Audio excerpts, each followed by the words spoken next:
નમસ્કાર, હું તો બોલીશમાં હું રોનક પટેલ આપનું સ્વાગત કરું છું.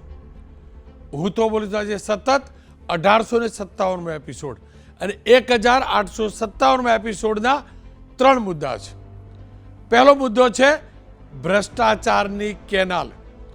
સંપૂર્ણ રીતે ભ્રષ્ટ વિભાગે બનાવેલી આ કેનાલ.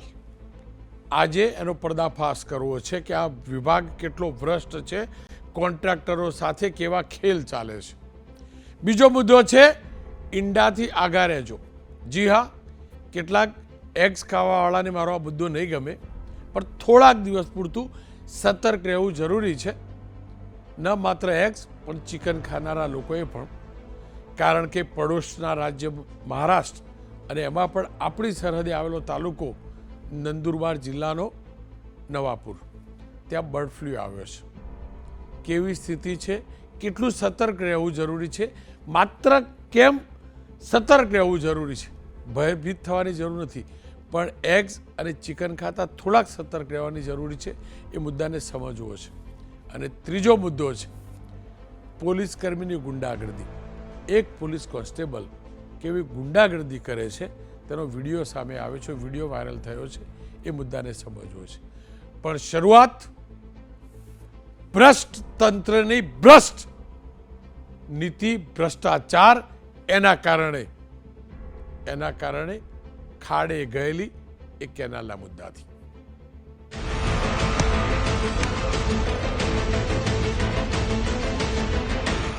જે કેનલનું કામ ચાલે છે એ બહુ હલકી કક્ષાનું છે, ગુણવત્તાયુક્ત મટીરિયલ નથી. રેતીના નામે ધૂળ હતી. આટલી હલકી કક્ષાનું કામ મેં પહેલાં જોયું નથી. કામ તો સારું એવું જ થયું છે કે બધું તકલાદી જ કામ થઈ રહ્યું છે. આ રીતના કેનાલથી પાણી કોઈ ડમચી આવે જ નહીં. પાણી આમ 4 થી 5 કિલોમીટર દૂર કામ ચાલુ રહ્યું છે કેનાલનું, પણ સિર્ફ 0 પોઈન્ટથી તે કેનાલે આવું જ કામ થઈ ગયું છે.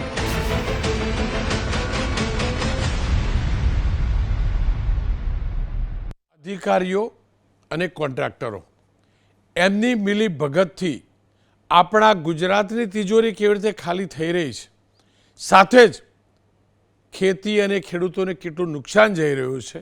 મેં અનેકવાર કાર્યક્રમો કર્યા છે. આજે વધુ એક પર્દાફાશ કરવો છે.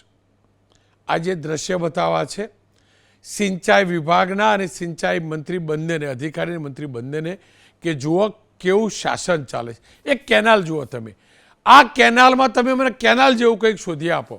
એવું ના સમજતા કે આ જૂના જમાનાની કેનાલ છે.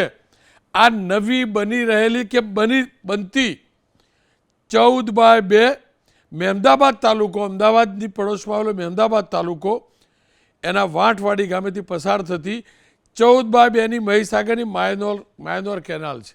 આ કેનાલની હાલત જુઓ. કેનાલ સિમેન્ટથી બને, કેનાલમાં આરસીસી વર્ક હોય. આ જોઈએ આરસીસી વર્ક. પેમેન્ટ થતું જશે આરસીસીનું, પેમેન્ટ કેનાલનું પૂરું થતું હશે, પણ આ ભ્રષ્ટ તંત્રનો, ભ્રષ્ટ પ્રશાસનનો, ભ્રષ્ટ વિભાગનો જીવતો જાગતો આ દાખલો છે. અને જરા પણ શરમ હોય આ વિભાગના ઉચ્ચ અધિકારીઓને અને મારી સરકારના ઇરિગેશન મિનિસ્ટરને, તો મહેરબાની કરીને ચકાસણી કરાવજો રૂપિયા ક્યાં જાય છે. વાર્તાઓ ના કરતા ઉંદર કેનાલ ખાઈ જાય છે. સિમેન્ટવાળી કેનાલમાં કેમ ગાબડા પડે છે. અને હું નથી શોધી લાયો, ફરીથી કહું છું. આ વાત ખુદ ભારતીય જનતા પક્ષના ધારાસભ્ય અને પૂર્વ મંત્રી, આપ જુઓ અર્જુનસિંહભાઈ ચૌહાણ આ મુદ્દો સામે લાવ્યા છે. એમને અનેક લોકોએ રજૂઆત કરી. એ જાતે પહોંચ્યા, અધિકારીઓ સાથે પહોંચ્યા, અધિકારીઓને બતાવ્યું કે જુઓ આ કેનાલ, આ જુઓ નિર્માણ ક્યાં છે, સિમેન્ટ, આ જુઓ હાલત ક્યાં છે, કોન્ક્રીટ ક્યાં છે, હાલત. ખુદ અર્જુનસિંહભાઈએ અધિકારીઓને કહ્યું 5 થી 7 કિલોમીટરની આ કેનાલ, એની આ હાલત જુઓ તમે. હજી તો નવી બની છે. અહીંયા પાણી છોડવામાં આવશે તો હાલત શું થશે? અર્જુનસિંહભાઈએ જોયું. પછી અમને લાગ્યું કે કદાચ એ થોડાક વિસ્તારમાં ફર્યા હોય તો એબીપી અસ્મિતા સંવાદદાતા ત્યાં ગયા અને એ પણ વિડીયો જોજો. એમને આખી કેનાલ શૂટ કરીને જુઓ તમે. ખાલી આ જોઈ લો. અર્જુનસિંહભાઈ તો હથોડી મારવી પડતી હતી. આ તો આગળીના ઇશારે આખી કેનાલ તૂટે, આગળીના ઇશારે ભ્રષ્ટાચાર થાય અને આગળીના ઇશારે આખી કેનાલ તૂટે. આ દ્રશ્યો જુઓ તમે, પગ મારો એટલે કેનાલમાં ગાબડું. અહીંયા ફ્લો સાથે પાણી છૂટે તો શું હાલત થાય? એક જગ્યાએ નહીં, સંપૂર્ણ કેનાલ ભ્રષ્ટાચારની ભોગ બની છે. ખુદ પૂર્વ મંત્રી અને ધારાસભ્ય, એવું એને પૂર્વ ધારાસભ્ય નથી, મંત્રી પૂર્વ છે, હાલ સિટિંગ એમએલએ છે, ધારાસભ્ય છે. આ સ્થિતિ છે અને વિડીયો પણ અમને ત્યાંથી જ મળ્યો છે અને મારા જાણકારીમાં પણ ત્યાંથી જ આવ્યો છે. કમસે કમ આ ધારાસભ્યને એટલે સલામ કે સ્થળ ઉપર ગયા ફરિયાદ મળતા છે. બાકી ખેલ આ જ ચાલ્યા છે. બનાસકાંઠા હોય કે પાટણ, અનેક ઠેકાણે કેનાલો તૂટે છે, એની પણ વાત કરીશું. પણ આ મુદ્દે ચર્ચા કોણ કોણ જોડાય છે એની વાત કરી લઉં તો ડૉક્ટર કિરીટભાઈ પટેલ ધારાસભ્ય છે પાટણના, હિતેન્દ્રભાઈ પટેલ ખેડૂત આગેવાન પણ છે, બીજેપીના નેતા પણ છે. આ બંને સાથે વાત કરું, અન્ય બીજા કિસ્સા જોઈએ હિતેન્દ્રભાઈ. એ પહેલાં અર્જુનસિંહભાઈ ચૌહાણ સાથે મેં વાત કરી છે ને, એ સંવાદ જોઈ લઈએ. અર્જુનસિંહભાઈ, તમારા વિસ્તારમાં જે કેનાલ છે એ ખરેખર કેનાલ બનાવવામાં આવી છે કે પછી મજાક થઈ છે? કેનાલમાં ગાબડા જોવા મળે છે કે ગાબડામાં કેનાલ છે? એક તો મારા મત વિસ્તારમાં એક માઇનોર કેનાલનું કામ ચાલી રહ્યું છે. 2 કરોડથી ઉપરની આ કિંમતનું આ કામ છે અને આ ચૂંટણીના પ્રવાસ દરમિયાન મને રજૂઆતો આવી કે આ કેનાલમાં બહુ બદમાશી થઈ રહી છે એની ગુણવત્તામાં, એના કામમાં. એટલે મેં જે તે સમયે અસ્વસ્થ કર્યા બધા નાગરિકોને, વડીલોને કે જેવી ચૂંટણી પૂરી થશે એટલે હું તમને વાયદો કરું છું કે આપણે જાતે જઈશું, અધિકારીઓને સાથે રહીને મુલાકાત કરીશું અને જે છે એનું નિરાકરણ આવે એવી મેં રજૂઆતો સાંભળી અને બધાને ખાતરી કરી.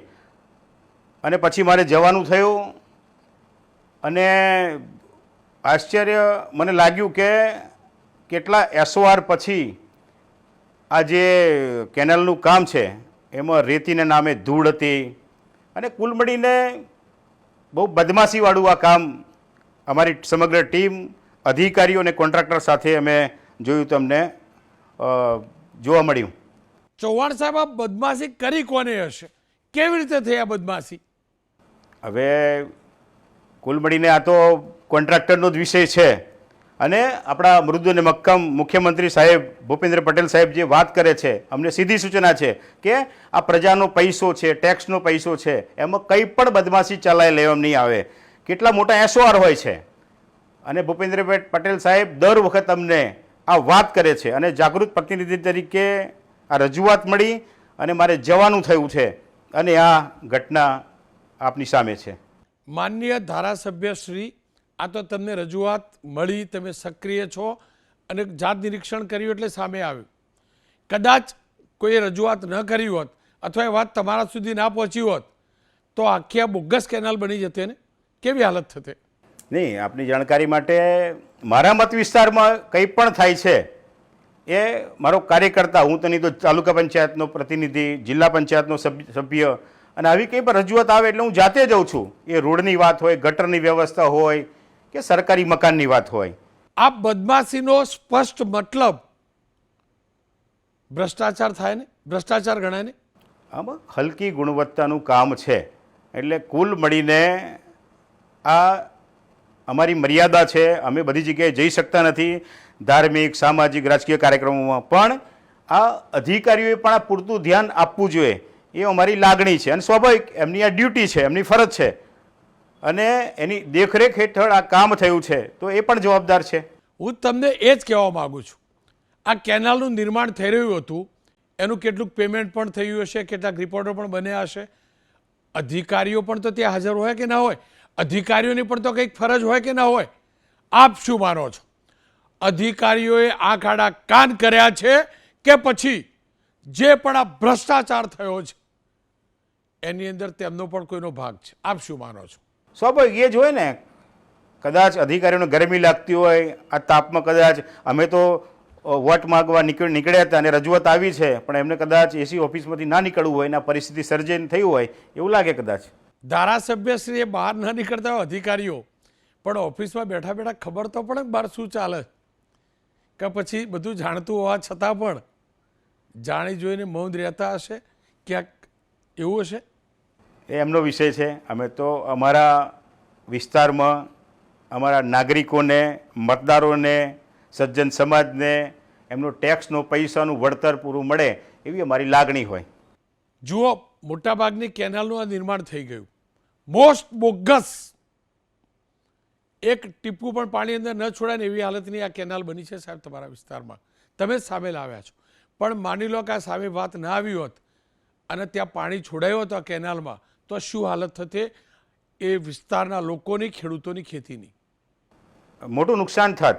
આજુબાજુમાં રહેણાંક વિસ્તાર છે, રસ્તાઓ છે, ખુલ્લા ખેતરો છે, એટલે સ્વાભાવિક રીતે લાખોની સંખ્યામાં, એટલે લાખોની કિંમતમાં નુકસાન થાય, કરોડોની સંખ્યામાં એટલે કિંમતમાં નુકસાન થાય એ સ્વાભાવિક છે. હવે આ મુદ્દે તમે ક્યાં રજૂઆત કરવાના અને અધિકારીઓનું શું કહેવું છે? અધિકારીનો અત્યાર સુધી મને સંતોષકારક જવાબ મળ્યો નથી. અમે સીએમ સાહેબને અને માન્ય મંત્રીશ્રીને આ રજૂઆત કરવાના છીએ. કયા કયા લેવલના અધિકારીઓ સમક્ષ તમે રજૂઆત કરી છે? અને જ્યારે જાત નિરીક્ષણ તમે કર્યું, એમને સાથે રાખીને જાત નિરીક્ષણ કરાયું, તો પછી એમને સંતોષ કેમ નથી? કેમ માનતા નથી કે આ ગડબડી થઈ છે, ભ્રષ્ટાચાર થયો છે, બોગસ નિર્માણ થયું છે? મેં આપણી જાણકારી, દેશમુખ નામના એક અધિકારી છે, એ અધિકારીને કહ્યું કે મિત્ર, 1 કિલોમીટર સુધી મને આ કેનાલ જોવા મળી છે, હજુ પણ કોઈ સારું કામ હોય એ જગ્યાએ મને લઈ જાઓ તો જરા એ પણ જોઈ લઈએ. હજુ સુધી મને જવાબ આવ્યો નથી કે આ જગ્યાએ સારું કામ કર્યું છે અમે. એનો મતલબ તો એમ થયો ને કે આ જેટલું પણ કેનાલનું નિર્માણ થયું છે તે બોગસ છે, કોઈ હિસાબે ચાલે તેવું નથી, અને હવે એ નિર્માણ તોડવું પડશે. અને જો નહીં તોડો તો પાણી છોડવામાં આવશે એટલે તૂટી જશે, આખી કેનાલ નકામી જશે. એટલે આ પૂરું જે જે કોન્ટ્રાક્ટનું કામ છે, જે આ એકમનું કામ છે, એ 4-5 કિલોમીટરનું લગભગ છે, એમાં કોઈ જગ્યાએ સારું કામ થયું નથી એવું એમનું પણ માનવું છે, અધિકારીનું પણ. આ તો ધારાસભ્ય ગયા ધ્યાનમાં આવ્યું, પણ ત્યારે વાત બહાર આવે છે જ્યારે આ કેનાલોનું પાપ પાણી પોકારે છે. બનાસકાંઠાની વાત કરી લો, ફેબ્રુઆરી મહિનાની, જો આ કેનાલની હાલત. 21 ફેબ્રુઆરીનો આ વિડીયો જોઈ લો, દાંતીવાડા ડેમની મુખ્ય કેનાલ, એમાં પડેલું આ ગાબડું જુઓ, 40 ફૂટનું ગાબડું છે. આ જોઈ લો હાલત. આ મારા ગુજરાતની બનેલી કેનાલ, અને ડેમથી માત્ર 20-25-50 મીટર અંતરના છે. હાલત જુઓ તમે. આ કેનાલ મારફતે બનાસકાંઠા જિલ્લાના 61 ગામોની 26,134 હેક્ટર વિસ્તારની જમીનને પાણી પૂરું પાડવામાં આવે છે, જ્યારે પાટણ જિલ્લાના 49 ગામમાં 19,689 હેક્ટર વિસ્તારમાં આ કેનાલ મારફતે પાણી પૂરું પાડવામાં આવે. ડેમથી લીકેજનું પાણી બંધ ન થતાં કેનાલના સમારકામમાં અડચણ ઊભી થઈ અને ખેડૂતો પાણી વગર રહેવું પડ્યું. એ ખાલી જોવાય, ગાબડું જોજો, ખાલી ગાબડાના દર્શન કરજો. હિતેન્દ્રભાઈ જો ટીવી હોય તો દર્શન ઘેર બેઠા બેઠે કરાવડાવી દો. આપણે ડેમ દર્શને જઈએ, સ્કૂલના પ્રવાસમાં હતા એટલે આ ગાબડાના દર્શન કરી લેજો. કેટલું અદ્ભુત ગાબડું છે, જુઓ તો ખરા. એન્જિનિયરિંગ કામ તો જુઓ, આપણું સોલિડ છે. આપણા એન્જિનિયરો, કોન્ટ્રાક્ટરો, અધિકારીઓ. હવે ડિસેમ્બરમાં લઈ જાઓ, થોડોક પાછળ લઈ જાઓ. થરાદ નવો જિલ્લો આપણે બનાવ્યો, 24 કલાકમાં 3 ગાબડા પડ્યા અને ખેતીને નુકસાન ગયું. ખેડૂત પુત્ર છો ને હિતેન્દ્રભાઈ, જુઓ આ જુઓ પાણી ટીપે ટીપું. આપણે પેલા CR પાટીલ સાહેબ કે જળ એ જીવન, કેદ દરેન, સાચું કહે છે, સાચું કહે, સાચું સાચું. પણ એમની શિખામણી 5 વર્ષ રહ્યા ને તો કોઈ અધિકારીઓ સુધી તમે લોકોએ પહોંચાડી નહીં. આ જુઓ હાલત. એક ટીપું આપણા વોટર હાર્વેસ્ટિંગ કરી જમીનમાં ઉતારવાની વાત કરતા હતા. આ ગાબડા જુઓ ખાલી. આ ગાબડા જુઓ, ધરણીધર તાલુકાની રેંછા માયનોર કેનાલ. હવે આ બધું જે થાય ને, એટલે ગૃહની અંદર આ મુદ્દો ઉઠાવેલો ધારાસભ્ય અમૃતજીએ, અને જે કહેલું એ પણ તો સાંભળી લો. ખેર, એમને મુદ્દો ઉઠાવ્યો હતો અને નર્મદા કેનાલમાં ઉંદરોના કારણે ગાબડા પડતા હોવાનું સામે આવ્યું હતું. એમને એવું બી કહેલું ત્યારે કે સરકાર આવા ઉંદરો પકડવાનું આયોજન કરવા માગે છે કે નહીં. સાથે એ પણ બોલ્યા હતા કે દરમાં રહેતા ઉંદરના કારણે ગામડા પડે છે કે મહેલમાં રહેતા? આ સમયે વિધાનસભાના અધ્યક્ષશ્રીએ હાસ્યસભર ટિપ્પણી કરીને કહ્યું, સારું થયું ધારાસભ્ય ઉંદર પકડવા બિલાડી લાવવાની માગણી ના કરી. અધ્યક્ષની ટિપ્પણી ઘણી માર્મિક હતી, પણ હિતેન્દ્રભાઈ આનાથી વધુ શરમજનક કશું ન હોઈ શકે. 5, 10, 15 વર્ષ પહેલાં બનેલી આ કેનાલો તૂટે આ રીતે, લાખો કરોડ રૂપિયા ચવાઈ જાય, ખવાઈ જાય, અને હજી હું પેલું મેન્ટેનન્સમાં તો પડતો જ નથી. મેન્ટેનન્સનું તો એક મેં પર્દાફાશ કરેલો સાણંદવાળી, મેં એ બી કહેલું કે હું ખોટો હોય તો કેસ કરો, પણ કેસે ના કર્યો અને સામેના કોઈના વિરુદ્ધ કાર્યવાહી ના કરી. પેલું સફાઈ કામકાજ કરવાના નામે, ડિફોરેસ્ટિંગ કરવાના નામે જે બિલો ઉધરાય ને, એ તો વાત આખી અલગ છે, કારણ કે તો રેગ્યુલર રોકડી, આ તો બનતી વખતની રોકડી. અર્જુનસિંહભાઈ ચૌહાણ, હિતેન્દ્રભાઈ તમારા પક્ષના જ છે અને પક્ષ સાથે જ છે, સંપૂર્ણ પક્ષનો વરેલા, કોઈ બાગી સભ્ય નથી. ખેર, કિરીટભાઈ જોડે પહેલાં જવું. કિરીટભાઈ, પાટણ તો બનાસકાંઠા, તમારે ત્યાં ઉંદર બહુ મોટા મોટા આવતા હશે ને આ બધી કેનાલો ગામડા પડે એટલે? અમારે સુરત બાજુ ઉંદર નથી, કોંગ્રેસની શાસનમાં બનેલી કેનાલો ઉંદર નથી, તમારે તો ઉંદર બહુ મોટા મોટા. રોનકભાઈ, આ કઈ પહેલો પ્રશ્ન હતી. હું જ્યારે 2017ની અંદર ગુજરાત વિધાનસભાની અંદર ધારાસભ્ય થયો ત્યારે મેં નર્મદા કેનાલના મુખ્ય ગાબડાની અંદર, કેનાલની અંદર જે ગાબડા પડે છે એનો પ્રશ્ન પૂછેલો, તો એ વખતે પણ મને એ જવાબ મળેલો કે ઉંદરના લીધે ગાબડા પડે છે. તો આ શરમજનક પ્રશ્ન ખરેખર તો આવા અધિકારીઓએ જે પ્રશ્ન આપ્યો એની સામે સરકારે કાર્યવાહી કરવી જોઈએ. મેં કહ્યું કે ધરોઈ ડેમની કેનાલો આજથી 20-50 વર્ષ પહેલાં બનેલી છે, તો એની અંદર એક પણ ઉંદરે કાણા પાડ્યા નથી, અને નર્મદાની કેનાલો જે નવી બને છે એમાં ઉંદર ગાબડા પડે છે. એટલે આ વખતે ભારતીય જનતા પાર્ટીના શાસનની અંદર ઉંદર એટલા બધા મજબૂત થઈ ગયા કે સિમેન્ટ અને રેતી ને કપચી પણ ખાઈ જાય. પરંતુ સૌથી પહેલાં તો રોનકભાઈ, જે અર્જુનસિંહે જે સ્થળ ઉપર જઈ અને મુલાકાત લીધી, અને ભારતીય જનતા પાર્ટીના એ ધારાસભ્ય હોવા છતાં, પૂર્વ મિનિસ્ટર હોવા છતાં પણ એમને જે આ સતર્કતા દાખવી એના માટે એમને અભિનંદન. પરંતુ રોનકભાઈ, છેલ્લા 10 વર્ષથી 15 વર્ષથી તમે જુઓ છો કે વારંવાર કેનાલોની અંદર, નવી બનતી કેનાલો, હજુ એમાં પાણી પણ ના આવ્યું હોય અને ગાબડા પડી જતા હોય છે ને. વારંવાર તમે અને મીડિયાની અંદર, અમે પણ વિધાનસભાની અંદર આ બાબતે રજૂઆતો વારંવાર કરી છે. પરંતુ આટલી બધી કેનાલો તૂટી, એક પણ અધિકારીના વિરુદ્ધમાં એક પણ કાર્યવાહી કરવામાં આવી નથી આજની તારીખમાં. એક પણ કોન્ટ્રાક્ટરના વિરુદ્ધમાં કાર્યવાહી કરવામાં આવી નથી. અને રોનકભાઈ, આનું સ્પષ્ટ કારણ કે અધિકારીઓ અને કોન્ટ્રાક્ટરની મિલીભગત હોય છે. દાખલા તરીકે હું કહું, હમણાં સિંચાઈ ઇરિગેશનનું એક કામ ધરોઈની અંદર હતું, તો એક જલારામ નામની એજન્સી, એ એજન્સી એને ટેન્ડર લાગે એના માટે ઉચ્ચ લેવલના અધિકારીઓનું સેટિંગ છે. અને જ્યારે એસ્ટિમેટ બનાવતા હોય રોનકભાઈ, આ જ્યારે એસ્ટિમેટ બનાવતા હોય ને ત્યારથી આ ખેલ શરૂ થાય છે. કોન્ટ્રાક્ટર કે પ્રમાણે એસ્ટિમેટ બનાવવાનું, અને એ પ્રમાણે એસ્ટિમેટ બન્યા પછી જ્યારે એની એમબી થાય, આ મેં જોયું તમારા રિપોર્ટર ત્યાં જઈ અને હાથેથી કેનાલ ખોદતા હતા, તો શું ત્યાંના એસઓ હોય, ડીઈ હોય, એના એક્સીઆરની વિઝિટ હોય, તો એમને કોઈ આ જવાબદારી એમને જોઈ જ ન હોય. જ્યારે એમબી લખ્યું હોય ત્યારે એમબીની અંદર માપ લખવાનું હોય, ક્વોલિટી કંટ્રોલનો રિપોર્ટ મંગાવવાનો હોય. પણ રોનકભાઈ, આજે પણ હું તમને દાવા સાથે કહું છું કે જે લેબોરેટરીઓ જે રિપોર્ટ રજૂ થાય છે, એ તમે લેબોરેટરી વાળાનો એક પણ વ્યક્તિ ત્યાં સ્થળ ઉપર જતો નથી. અને એમનામ તમે 1000 કે 1500 રૂપિયા આપો એટલે તમે કોઈ એવા રિપોર્ટો આ લેબોરેટરી વાળા આપી દે છે. એટલે આ એક પ્રકારનું તમામ બાંધકામની અંદર, એક કેનાલો હોય, રોડ હોય કે રસ્તા હોય, પરંતુ કેનાલોના લીધે મોટું નુકસાન એટલા માટે થાય છે કે ખેડૂતોની જે મોંઘી જમીનો હોય છે, જમીનો ધોવાઈ જાય છે. એકવાર એની અંદર પાણી ભરાઈ જાય એટલે જમીન બગડી જાય, એની અંદર ખારનું પ્રમાણ મળી જાય અને ખેડૂતોના પાકને નુકસાન થતું હોય છે. મેં જે પ્રમાણે અભ્યાસ કર્યો કે છેલ્લા 2 વર્ષની અંદર ખેડૂતોને 9000 કરોડ રૂપિયાથી વધુનું નુકસાન થયું. ખેડૂતોને એનું વળતર પણ ચૂકવવામાં આવતું નથી. એટલે સૌથી પહેલા તો સરકારની આ એક પ્રકારની ઘોર બેદરકારી છે.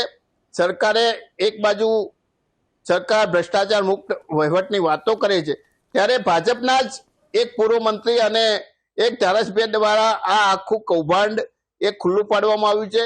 તમે પણ આ મહત્વના ઇસ્યુને તમે ઉજાગર કર્યો છે, પરંતુ મને લાગે છે કે એનું કોઈ પરિણામ મળવાનું નથી.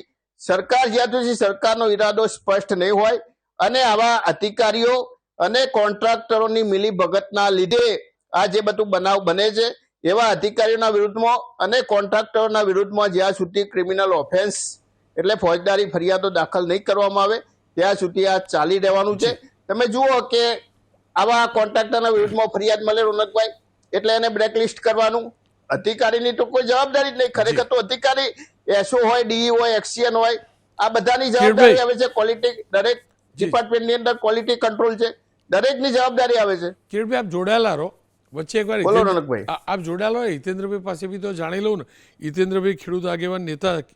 હિતેન્દ્રભાઈ જુઓ, ડેમોગ્રાફી, જોગ્રોગ્રાફી, પેલી માટીવાળી વાત ને ઊંચી વાત ને ખેડૂતો પાણી રોકી લે ને આવી બધી દર ચર્ચામાં આપણે કરી કે પાણી જતું હોય ને પછી આગળથી કોઈક રોકી દે એટલે તૂટી જાય ને.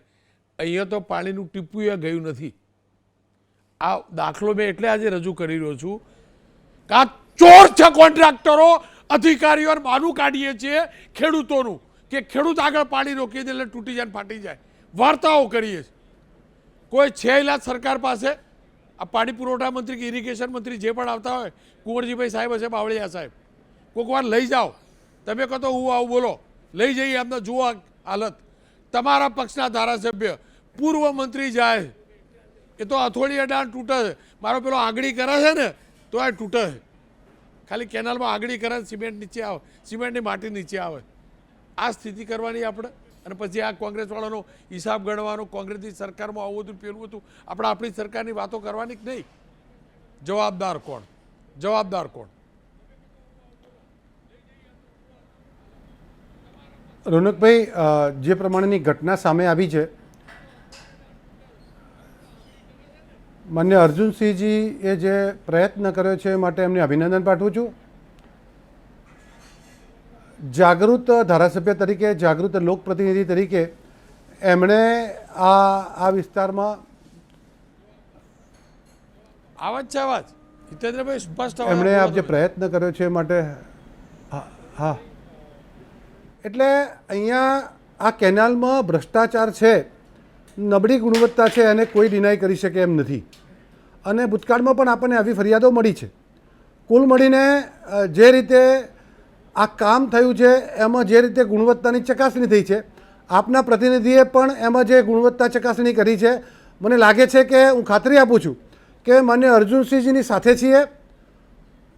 આવનારા સમયમાં માન્ય મુખ્યમંત્રીશ્રીએ જે રીતે તમામ લોકપ્રતિનિધિઓને, એ ધારાસભ્ય હોય, એ સંસદ સભ્ય હોય, એ જિલ્લા પંચાયતનો પ્રતિનિધિ હોય કે તાલુકા પંચાયતનો, નગરપાલિકાનો, કામની ગુણવત્તા જળવાય, ટેક્સના પૈસા પૂરેપૂરા વળતર રૂપે લોકોને મળે એના માટેનો પ્રયાસ કરવાની એમને સૂચના આપી છે.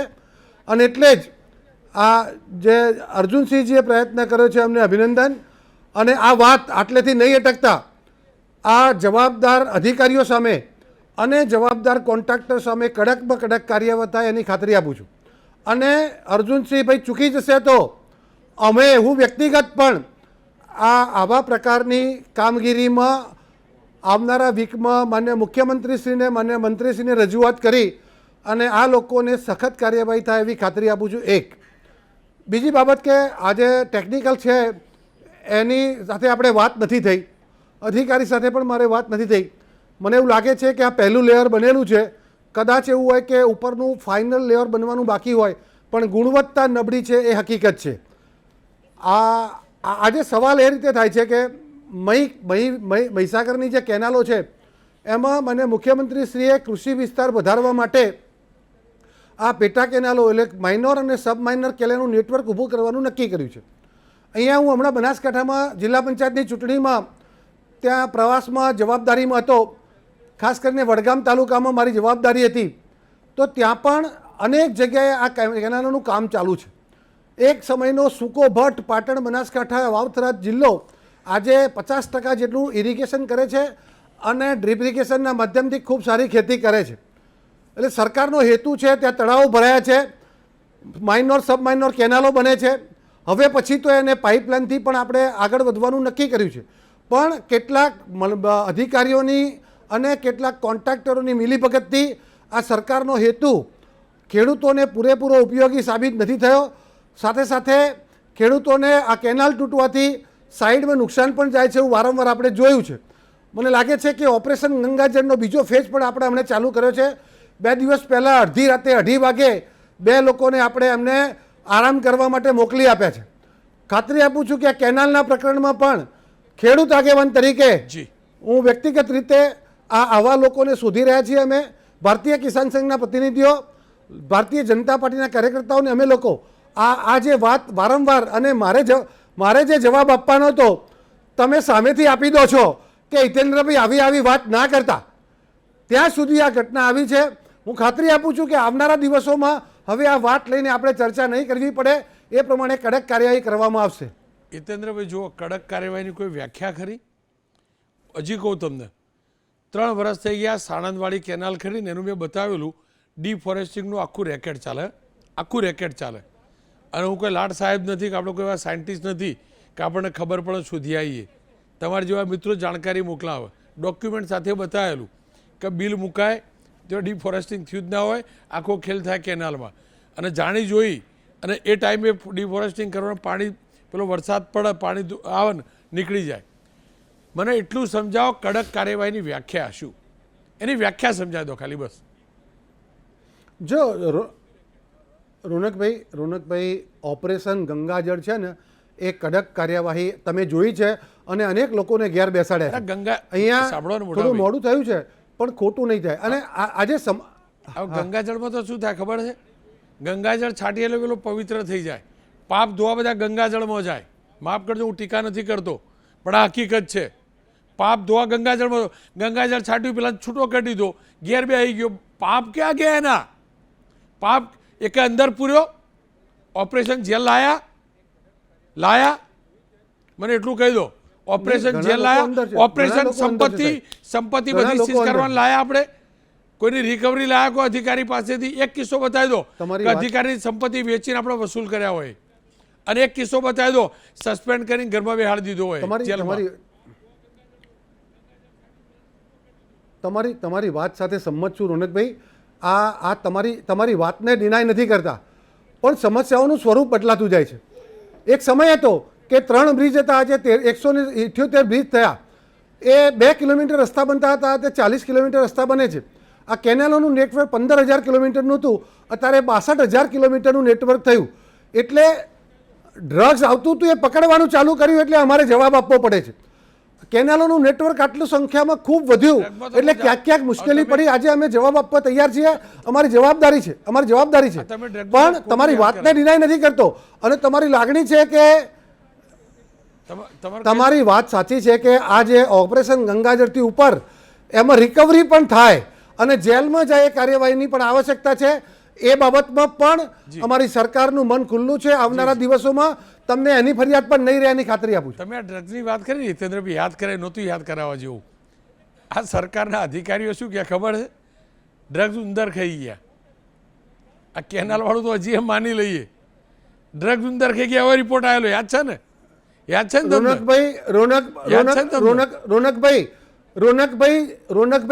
રોનકભાઈ, એક નાની ઘટનાને આધારે આપણે ગમે તે વાત કરીએ, પણ મને ગૌરવ છે હર્ષભાઈ સંઘવી ઉપર કે જેણે એને ગૃહમંત્રી તરીકે અને નાયબ મુખ્યમંત્રી તરીકે આ ગુજરાતની સ્થાપનામાં, ભારત વર્ષની સ્થાપનામાં સૌથી વધારે ડ્રગ્સને પકડવાનું, અને બીજું આ ડ્રગ્સ ક્યાંથી આવે છે અને ક્યાં જાય છે, એ બીજા દેશમાંથી આવે અને બીજા દેશમાં જાય અથવા બીજા રાજ્યમાં જાય અને એ ડ્રગ્સ પકડી અને લોકોને બચાવવાનું કામ માન્ય હર્ષભાઈએ કર્યું છે. આપણે કઈ રીતે જોઈએ છે, સાંભળો પહેલા, પોલીસ આપણે કઈ રીતે જોઈએ છે બહુ સારું કર્યું. અને સંઘવી સાહેબ લોકો સુધી નથી પહોંચ્યું. સાંભળો, તમને કહું, હું કહું છું, કોંગ્રેસ ગમે તે કહેતો, હું કહું છું વારંવાર, ડ્રગ્સ પકડાય છે એ સારી વાત છે, પકડી લે છે પોલીસ, સારી વાત છે. પણ મારો મુદ્દો શું હતો હિતેન્દ્રભાઈ? તમે પેલી કેનાલ ફંટાઈ ગયા, મારો મુદ્દો તો પોલીસે એવા રિપોર્ટ ફાઇલ કરેલા છે કે ડ્રગ્સ ઉંદર ખાઈ ગયા. જે પકડાયેલું ડ્રગ્સ હોય ને એ ડિસ્પોઝ ના થયું અને આ રિપોર્ટમાં આવેલું કેગના રિપોર્ટમાં છે. એટલે કહું છું, મારી વાત તો ઉંદર ખાવાવાળી પકડવાવાળી વાત નથી. રોનકભાઈ, કોઈ અધિકારીનો બચાવ નથી કરતો. એ લોકોએ આવી ભૂલ પડી જશે, પણ કુલ મળીને આટલું મોટું ડ્રગ્સ એ જનતા સુધી પહોંચતું, યુવાનો સુધી પહોંચતું રોકવાનું કામ કર્યું છે. કર્યું, સારું કર્યું. આ પાણીનું બી કરાવડાવજો અને આપણા સિંચાઈ મંત્રી ખરા ને એમને કહેજો પેલા અર્જુનસિંહ વાળો વિડીયો. સાહેબ 35 લાખ હેક્ટરમાંથી 75 લાખ હેક્ટરમાં સિંચાઈ થાય છે. સાહેબ, આપ મારી સાથે પાટણ બનાસકાંઠા વાવ થરાદમાં આવો. આ દેશમાં 7% ડ્રીપ ઇરિગેશન થાય છે. આ પાટણ બનાસકાંઠામાં 45-50% ડ્રીપ ઇરિગેશનથી ત્યાં પાક લેવાય છે. પણ અમારી જવાબદારીમાંથી અમે છટકતા નહીં. અમે હજુ આનાથી વધારે સારું કરી શકીએ. હું બીજું કહેતો હતો, હું તો એ કહેતો હતો કે અર્જુનસિંહ વાળો વિડીયો ખરો ને એ આપણા સિંચાઈ મંત્રીને પહોંચાડજો. અને બીજો આપણી જોડે અમારા રિપોર્ટર લઈ આવ્યો, પેલું આંગળી કરતાં સિમેન્ટ નહોતો એને પેલું પાડતા, એ પણ મોકલાવજો તમે. ત્યારે હું આખો વિડીયો આપો અને તમે કહેજો આપણે બે જઈશું એ કેનાલ ઉપર. તમે કીધું પહેલું લેયર, બીજું લેયર, તો લેયરની એને ચોપડી છે ઉપર ખાલી. અને મંત્રી ક્યાંક રેતી વાપરી, રેતીની માટી વાપરી. આરસીસીમાં તો રેતી વાપરે, રેતી સિમેન્ટ અને કપચી અને માટી વાપરેલી. એટલે એક વખત જીતેન્દ્રભાઈ આપણે જઈ આવીએ અને એક વખત જેલમાં પુરાઈએ બી ખરા. કોકને પુરાઈ શકીશું ખરા? આટલું કહી દો. છે તમારી તાકાત જેલમાં પુરાવાની? અધિકારી જેલમાં પુરાવાની હું કહું, અધિકારી જેલમાં પુરાવાની, એને જેલ અધિકારી જેલમાં પુરાવાની. જેને એનું કામ એ કાયદા આપણે એના માટે પૂરતા પુરાવા સાથે જઈશું અને કાયદાની કોર્ટમાં એને મૂકીશું. કોર્ટ જે નક્કી કરે કરવાનું. ખૂબ ખૂબ આભાર આપનો. પોલીસ કરે, કોર્ટ પછી અંદર પૂરે. પહેલાં પોલીસ પકડે, પોલીસ FIR કરે.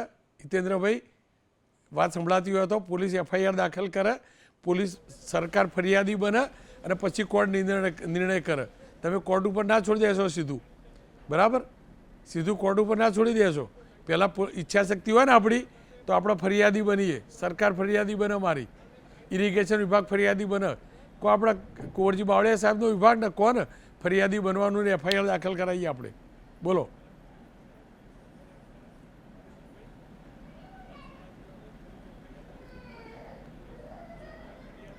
થશે એવું?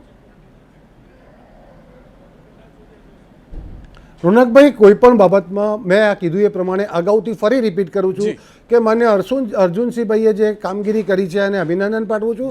અને એમની સાથે આખી એ ઘટનામાં એ ગુણવત્તાની બાબતમાં કે ભ્રષ્ટાચારની બાબતમાં જે પણ છબરડા થયા છે એમાં કોઈ પણ સંજોગોમાં સરકાર બાંધછોડ નહીં કરે. એની રજૂઆતને આધારે અમે પણ એમાં રજૂઆત કરશું અને કડકમાં કડક કાર્યવાહી કરવા માટે ભલામણ કરશું. છેલ્લો સવાલ હવે કિરીટભાઈને. કિરીટભાઈ, તમે તો બહુ બધા પત્રો પણ લખ્યા, અર્જુનસિંહભાઈએ તો પહેલો વાર વિડીયો બનાવ્યો. કેટલો ભરોસો કાર્યવાહી થવાનો? તમે બહુ પત્રો લખો એવું મને ખબર છે. કોઈ રોનકભાઈ, ભલે હિતેન્દ્રભાઈ કહેતા, કોઈ ભરોસો મને નથી લાગતો. અને જો ડ્રગ્સ ઉંદર ખાઈ જતા હોય, કેનાલો ઉંદર ખાઈ જતા હોય, તો આ 2 પગવાળા ઉંદર છે કે 4 પગવાળા એ હિતેન્દ્રભાઈ હજુ સુધી સરકાર શોધી શકી નથી. એટલે તમે કહ્યું કે અમે સજા કરાવીશું. સૌથી પહેલાં તો મેં કહ્યું એમ કે એસ્ટિમેટ લેવલથી આ જે કૌભાંડ ચાલી રહ્યું છે તમામ પ્રકારના બાંધકામની અંદર, અને હિતેન્દ્રભાઈ કાલે હું ગાંધીનગરે પરમ દિવસે આવું, હું તમને પુરાવા આપીશ કે આ પાણી પુરવઠાની અંદર અને સિંચાઈની અંદર કેવા સેટિંગ ચાલે છે. મેં કંપનીના નામ સાથે કહ્યું, જલારામનું. જી જી. એ પોતાની મદદથી આ એજન્સી ને ટેન્ડર મળે એના માટે એસ્ટિમેટ લેવલથી આ બધું સેટિંગ કરવામાં આવે છે. ને ઉચ્ચ અધિકારીઓનું તમે આવો મારી જોડે, હું પુરાવા સાથે આપું, આપણે મુખ્યમંત્રીને મળીએ. તાકાત હોય તો આવા લોકોને, આવા હજુ પણ ગુજરાત સચિવાલયની આવા ભ્રષ્ટ અધિકારીઓ બેઠા છે. 2 દિવસ પહેલા જે નિર્ણય લીધો હું આવકારું છું, પણ હજુ પણ આવું સેટિંગ કરી અને લોકોના કરોડોના નાણાં એ ચાવ કરી જાય છે. જે કામ 200 કરોડમાં થતું હોય એનું ખોટું એસ્ટિમેટ બનાવી અને પોતાની એજન્સીને સેટિંગ કરવા માટે 400, 500 કરોડ રૂપિયાનું એસ્ટિમેટ બનાવે છે. આ તો હિતેન્દ્રભાઈ કરોડ રૂપિયાનું કામ હતું. અમે તમારી સાથે છીએ. તમે આવું ભ્રષ્ટ શાસન અટકાવવા માટે, ભ્રષ્ટાચાર અટકાવવા માટે સરકારને જ્યાં પણ જરૂર હોય તો અમે સાથે છીએ. પરંતુ મેં કહ્યું એમ, રોનકભાઈએ કહ્યું એમ કે સરકારની ઈચ્છા શક્તિ હોવી જોઈએ. આવી આ પહેલો બનાવ નથી. આ અત્યાર સુધીમાં 50 થી 100 કેનાલો તૂટી છે. એક પણ અધિકારીને પોલીસ ફરિયાદ થઈ કે એક પણ કોન્ટ્રાક્ટરને જી. બ્લેકલિસ્ટેડ કર્યો કે એની રિકવરી કરી બતાવો મને, તો જી, હું જી. તમારી સાથે છીએ. અમે પક્ષ વિપક્ષો નથી પડતા, બિલકુલ. ખેર, અમે તમારી સાથે છીએ, પણ ખાલી વાતો કરવાની. અને હિતેન્દ્રભાઈ જયારે ટીવી ઉપર બેસે એટલે આજથી 50 વર્ષ પહેલા કોંગ્રેસે શું કર્યું હતું, પતી ગયું. આજથી આજે નહીં 50 વર્ષ કીધું. આજ પહેલા નહોતું કીધું તમે પેલું કિરીટભાઈ. જૂનું કિરીટભાઈ આજ નહીં ગાડી કીધું. મોપેડ લઈને ફરતા કિરીટભાઈ હતા. કિરીટભાઈ આજે નહીં કીધું એમને, આજે બહુ જાજુ નહીં કીધું, પણ તમારી વાત ના ના, સાચી. જ્યારે પારે રોનકભાઈ ત્યારે સાંભળો. આવે કે આજથી પહેલા ભાઈ કોંગ્રેસે શું કર્યું, કોંગ્રેસે કોઈ વાંધો નહીં, આ પણ તો સાંભળો. ડેવલપમેન્ટ છે. આપણે પહેલા પેલું ડબલું ટેલિફોન વાપરતા હતા, અત્યારે સ્માર્ટફોન વાપરીએ છીએ. બિલકુલ. એમાં શું નરેન્દ્રભાઈ મોદી કે ખેર, ભારતીય જનતા કિરીટભાઈ. પાર્ટીનો હાથ છે? કિરીટભાઈ સાંભળો ને, તમે અમે સરકાર- પાટણના અને બનાસકાંઠાના ખેડૂતો ખેતી કરે છે. રોનકભાઈ એમને કહ્યું કે પાટણના અને બનાસકાંઠાના કાળી ખેડૂતો મજૂરી કરે. સિંચાઈ ઇરિગેશન કરે છે. કાળી તો મજૂરી એ તો કરે. વર્ષોથી કેનાલો બનાવેલી છે. જી જી. ખેર, આ તો એમાં શું સરકારનો શું કિરીટ- દોષ? કિરીટભાઈ, સરકારની શું જવાબદારી? સમયનો અભાવ છે. જોકે તમે હંમેશા એમ સરકાર સાથે જ છો. જ્યાં તકલીફ હોય ને વાત સામે લાવવાની હોય, તમે સરકાર સાથે જ્યાં વાત સામે લાવવાની હોય, સારું થતું હોય ત્યારે સરકાર સાથે છો. પણ હિતેન્દ્રભાઈ, સમયનો અભાવ છે. હળવા અંદાજમાં કદાચ મેં વાત કરી હશે, પણ આ સત્ય છે. જ્યાં સુધી અધિકારીઓ વિરુદ્ધ કાર્યવાહી નહીં થાય ને, જ્યાં સુધી આપણે કાયદાનું કામ કરશે, એનું ખોટું રટન કરતા રહીશું, કાયદો કરે જ, પણ કોર્ટમાં એ મેટર જાય ત્યારે, ત્યાં સુધી આ બીમારી, આ ગંદકી, આ ઉદ્દેવ, આ ઉંદર નથી જવાના એ નિશ્ચિત છે. અને ફરીથી કહું છું, આ મુદ્દો હું નથી શોધી લાવ્યો. કેનાલમાં ભ્રષ્ટાચાર થયો છે, કેનાલમાં રેતી વપરાઈ છે, માટી વપરાઈ છે, તેવું ખુદ બીજેપીના ધારાસભ્ય અને પૂર્વ મંત્રી કહે છે. આશાને અપેક્ષા રાખું. રોનક પટેલની વાત કોઈ ન માને, કિરીટ પટેલની વાત કોઈ ન માને, સરકારના મંત્રી, પણ એમના જ એક સમયના સાથીદાર રહી ચૂકેલા મંત્રી અને ધારાસભ્યની વાત આ વિભાગના મંત્રી માનશે અને કાર્યવાહી થાય, કમસે કમ પ્રયાસ થાય.